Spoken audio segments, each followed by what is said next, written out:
Sholat Idul Fitri hukumnya sunnah muakkadah. Dan ya, jadi masuk waktu. Jadi pertama syarat sahnya Idul Fitri adalah masuk waktu. Kira-kira kalau tadi saya katakan 6.24 syuruknya terbitnya matahari, maka 15 menit berikutnya sudah boleh melaksanakan sholat Idul Fitri. Dan ingat, sholat Idul Fitri lebih baik sunnahnya adalah disegerakan. Berbeda dengan yaitu sholat Idul Fitri sunnahnya adalah agak mundur sedikit. Berbeda dengan Idul Adha. Kalau Idul Adha disegerakan, tapi kalau Idul Fitri ya masih agak longgar sedikit, mundur sedikit tidak apa-apa. Sehingga kira-kira setelah muncul matahari kira-kira 30 menitan lah. Apalagi kita sholat di rumah santai. Yang jelas kira-kira 6.45 sudah boleh dimulai. Ya, 6.45 sudah boleh melaksanakan sholat Idul Fitri.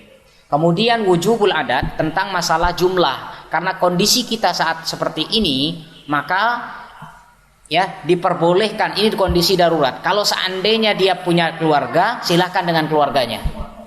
Dia punya istri, silahkan dengan istrinya. Tapi sekarang dia jomblo, belum kawin, belum nikah. Nah, ini kan deritanya mereka. Ya, maka ya sudah dilaksanakan secara sendiri karena kondisinya seperti ini, darurat. Kemudian baru selanjutnya, ya, jadi tidak boleh melaksanakan Idul Fitri sebelum masuk waktunya. Sama seperti sholat kita, sholat duhur tidak boleh sebelum jam sekian dan sebagainya. Jadi Idul Fitri juga begitu, harus setelah masuk waktu syuruk. Jadi yang istilahnya dengan waktu duha. Kemudian ya, tempatnya memang yang paling utama di lapangan, di tempat yang terbuka. Kalau tidak bisa musim hujan, di masjid. Tapi sekarang kondisinya berbeda, sehingga kita ya sebagaimana anjuran ulama ya sudah di rumah, atau mungkin di satu rumah ada berapa orang. Ya, yang jelas harus mengikuti protokol COVID-19 itu. Kemudian tadi sudah waktu kita jelaskan. Kemudian selanjutnya sifat sholat Idul Fitri. Sifat sholat Idul Fitri, ingat, sederhana. Jangan dianggap ribet. Sifat sholat Idul Fitri, saya katakan persis seperti sholat subuh. Persis seperti sholat subuh. Jadi bedanya hanya apa? Niat. Ya, kalau sholat subuh ya pasti niat sholat subuh. Kalau kita ini niat sholat Idul Fitri.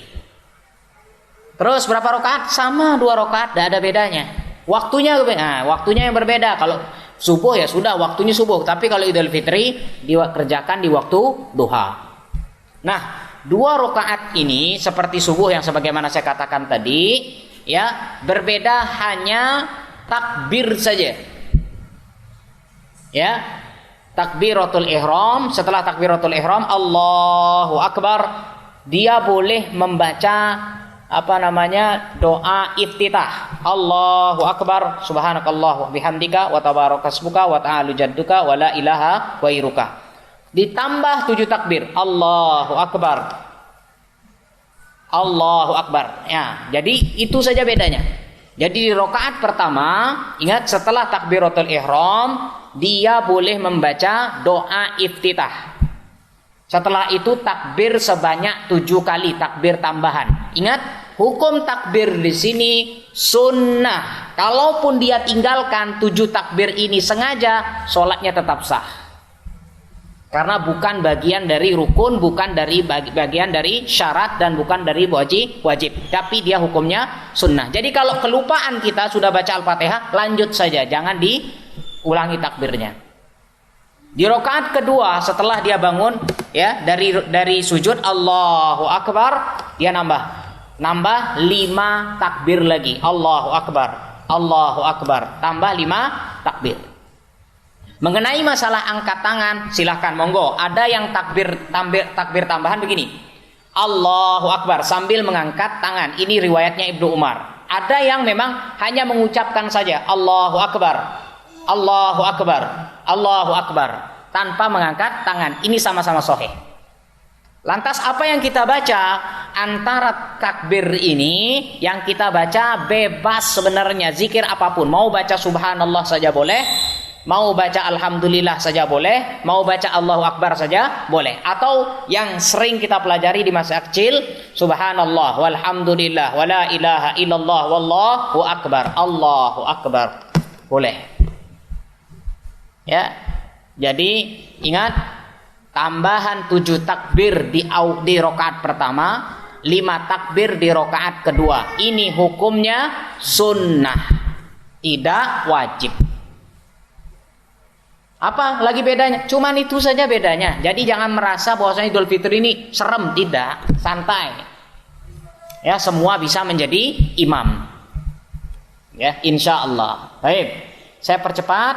Mengenai masalah khutbah bagaimana? Ingat, khutbah di sini hukumnya sunnah, tapi dianjurkan. Kalau seandainya ya yang sholat melebihi dari 4 orang, disunnahkan untuk berkhutbah. 1 imam 3 makmum. Sebagaimana himbauan dari Majelis Ulama Indonesia. Kalau dia 4 orang diusahakan bisa ada khutbahnya. Tapi kalau ternyata 5 orang tapi tidak ada yang bisa khutbah, jangankan khutbah, ngaji tidak bisa, berarti tidak perlu ada khutbah. Yang penting intinya adalah sholat. Jadi kalau sholat sendiri, sholat Idul Fitri, bolehkah dia khutbah? Siapa yang mau dikhutbahi? Ya, perlu kita pahami. Jadi hukum khutbah di sini adalah sunnah. Tapi saya tidak mengajarkan nanti kalau seandainya sudah pandemi sudah selesai, Idul Fitri tahun depan jangan ditinggal, ada khotib yang lagi bicara jangan ditinggal. Ya, kesempurnaannya jadi hilang. Tetap duduk, dengarkan baik-baik. Ya, nonton film Korea kita kuat 2 jam duduk, dengerin khutbah 15 menit, subhanallah, kayak mau sampai kiamat.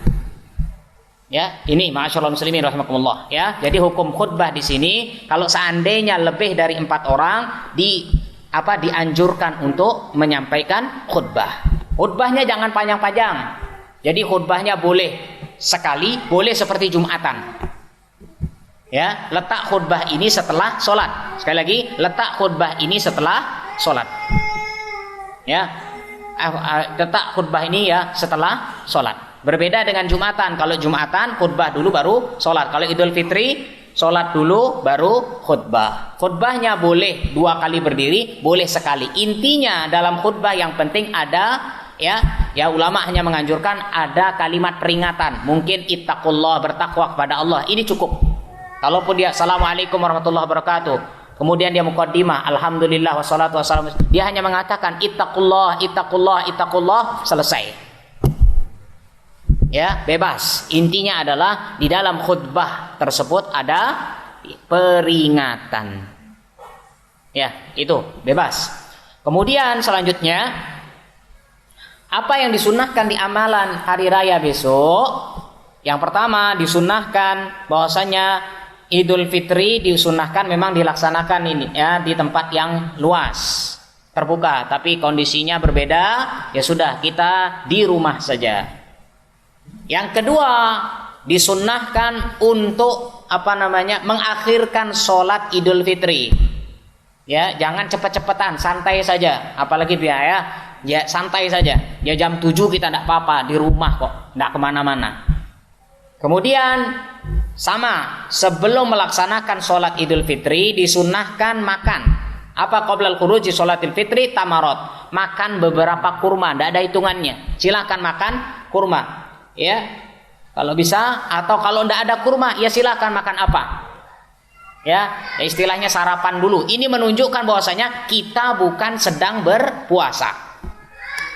Berbeda dengan Idul Adha. Kalau Idul Adha setelah selesai sholat baru makan. Tapi kalau kalau Idul Fitri sebelumnya sudah sarapan. Ya yang ringan-ringan. Kalau tidak punya kurma cari kue dan sebagainya.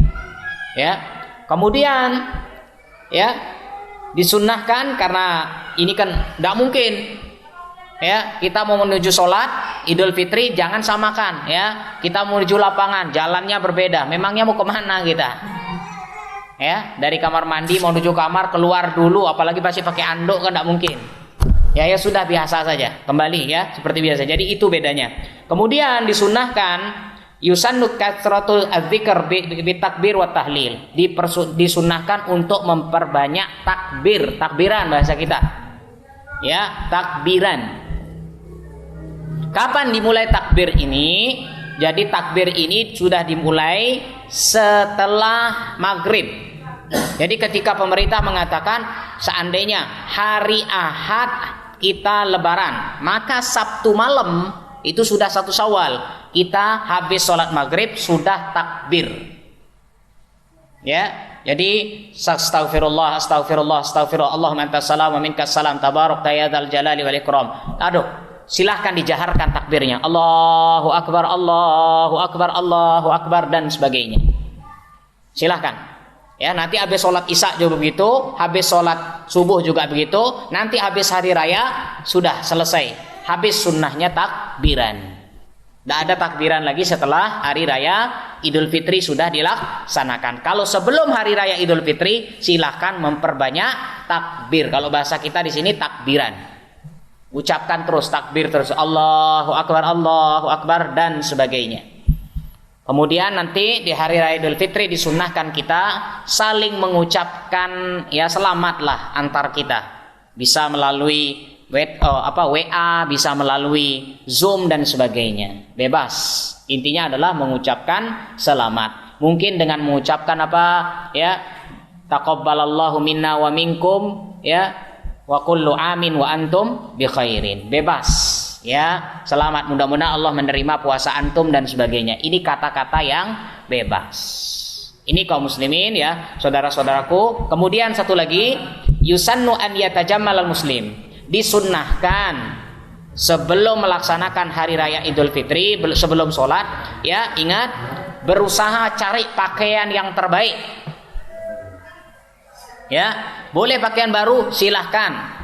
Cari pakaian yang terbaik. Kemudian ingat mandi, meskipun di rumah. Ya, semuanya mandi. Ya, suaminya mandi, istrinya mandi, anaknya mandi, semuanya mandi sebagaimana biasa. Ya, jangan mentang-mentang di rumah santai saja di rumah, enggak.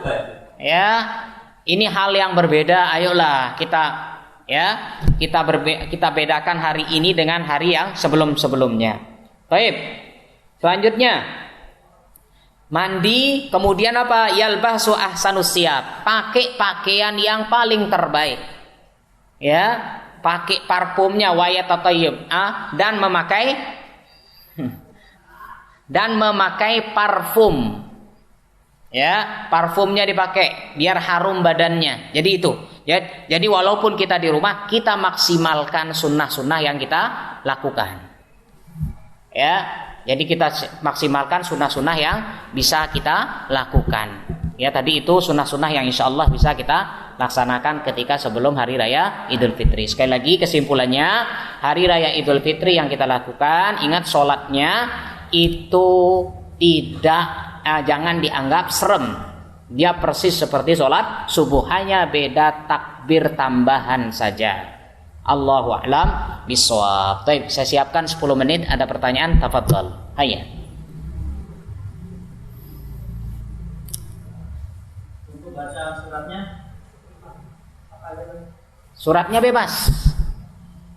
Kalau bisa sunnahnya itu, ya sunnahnya rakaat pertama al-a'la, sabbihisma rabbikal a'la.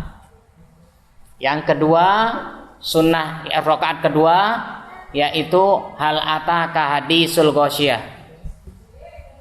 Boleh baca Al-Baqarah? Silahkan.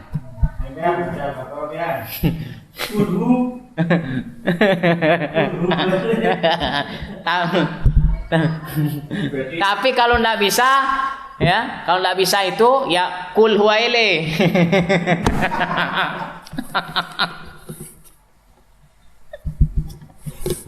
Ya. Seandainya kita tidak sholat Idul Fitri pun, kan tadi hukumnya sunnah kifayah, Ustaz. Berarti sudah tertanggung oleh yang lain gitu kan? Tidak dengar saya. Coba di sana aja tuh ngomong di Musa itu. Ya. Tadi dijelaskan hukumnya adalah fardu kifayah, sunnah kifayah. Bukan. Ada yang mengatakan fardu kifayah, ada yang mengatakan sunnah. Baik. Berarti kalau kifayah, seandainya kami bangunnya kesiangan dan tidak sholat Idul Fitri, berarti tidak masalah ya, Ustaz? Tidak apa-apa, jam 10 dilaksanakan tidak apa-apa. Atau tidak sholat pun? Tidak sholat pun tidak ada masalah, tidak berdosa. Jadi nggak perlu ditentukan polemik harus di lapangan dan itu punya Ustaz. Ya.